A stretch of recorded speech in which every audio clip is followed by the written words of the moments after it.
Herzlich willkommen zu Prüfungen auf dem Prüfstand. Heute befassen wir uns mit dem Thema Ritzen für Korrosionsschutzprüfungen.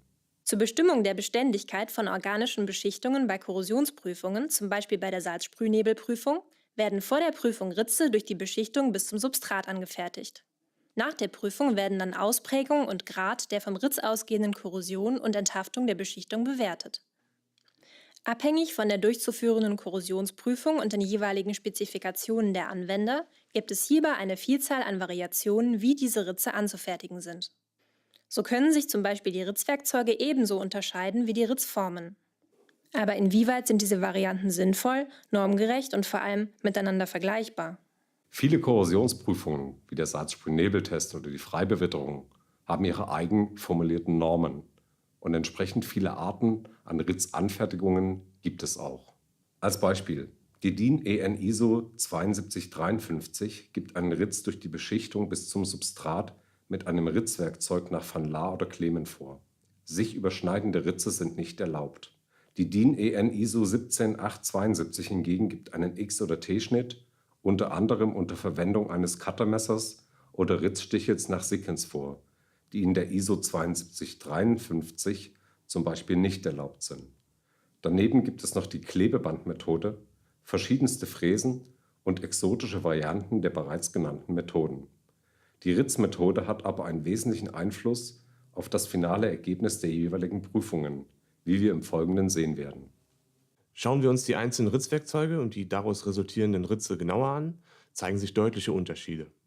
Im Rahmen eines Forschungsprojekts des IKS Dresden wurden unter anderem galvanisch verzinkte Stahlbleche mit einem automobiltypischen Beschichtungssystem geprüft, also KTL, Füller, Basislack und Klarlack. Dargestellt sind die jeweiligen Querschliffe. Allein der Vergleich der Ritzprofile mittels Cuttermesser, Ritzstichel nach Klemen, Ritzstichel nach Van Laar und Ritzstichel nach Sikkens zeigen auf, wie unterschiedlich diese ausfallen.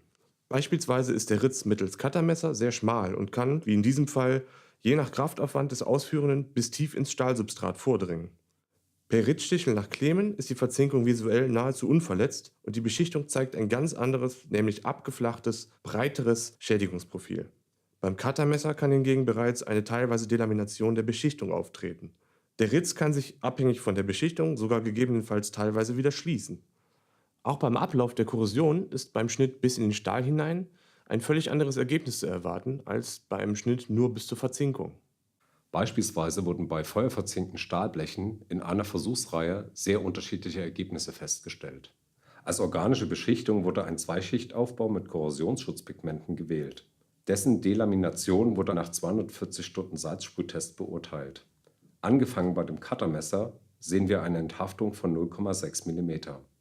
Das Ritzwerkzeug nach Klemen zeigt bereits eine Enthaftung von 1,7 mm und mittels Fräse, hier mit einer 2 mm breiten Fräsenschneide und weniger als 50 μ Ritztiefe, kommen wir auf 2,6 mm. Also deutliche Unterschiede in der Enthaftung, nur aufgrund unterschiedlicher Erzeugung des Ritzes. Im Folgenden werden die Schädigungsbilder von KTL-beschichteten Blechen in Abhängigkeit von dem verwendeten Ritzwerkzeug und der Ritztiefe dargestellt. Mittels Ultraschallmikroskopie können die korrodierten bzw. unterwanderten Flächen ausgewertet und in eine durchschnittliche Unterwanderungsbreite umgerechnet werden. Durch das Analyseverfahren sind auch eine dreidimensionale Darstellung der Unterwanderung und letztlich eine einfache digitale Datenspeicherung möglich. Es wurden jeweils verzinkte und unverzinkte Bleche mit den unterschiedlichen Ritzwerkzeugen geritzt. Dabei wurde die Ritzkraft variiert. Ausgewertet wurde nach 20 Tagen Salzsprühnebeltest. Die Methode nach Klemen zeigt noch relativ geringe Schwankungen bei unterschiedlichen Ritzkräften von 14 Newton bis 38 Newton.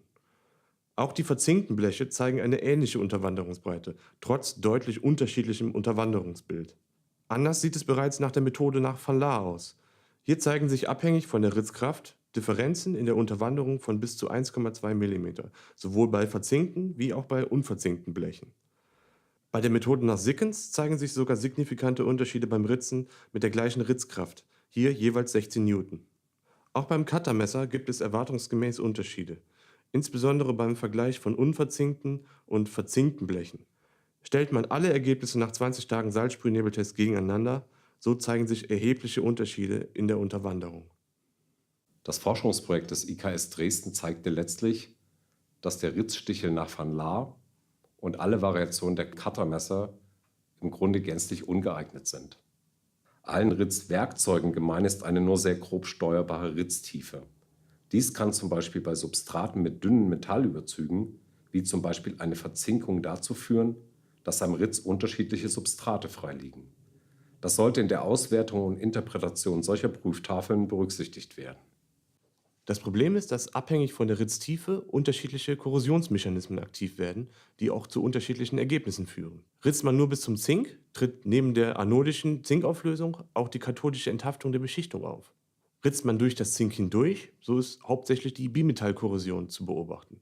Die DIN EN ISO 7253 gibt hierzu immerhin die Anmerkung, dass bei einem verzinktem oder mit einer Zinklegierung überzogenem Stahl nur bis zum Zinküberzug geritzt werden soll.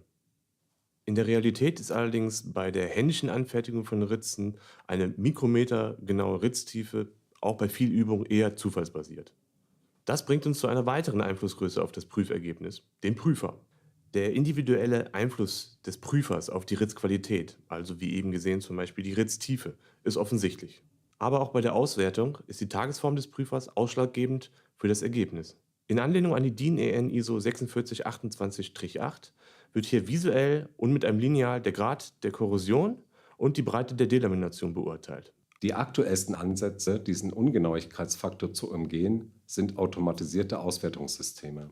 Dazu zählt die Ultraschallmikroskopie oder das Q-Chain Sumo auf Basis von Impulsthermographie. So wird zugleich die Basis für eine digitale Datenspeicherung geschaffen, die mit der bisherigen Auswertung ebenfalls nicht ausreichend möglich war. Herzlichen Dank fürs Zuschauen. Freuen Sie sich auf weitere Videos zum Thema Prüfungen auf dem Prüfstand. Diese finden Sie auch auf den Internetseiten der DFO, der EGL und von Besser Lackieren.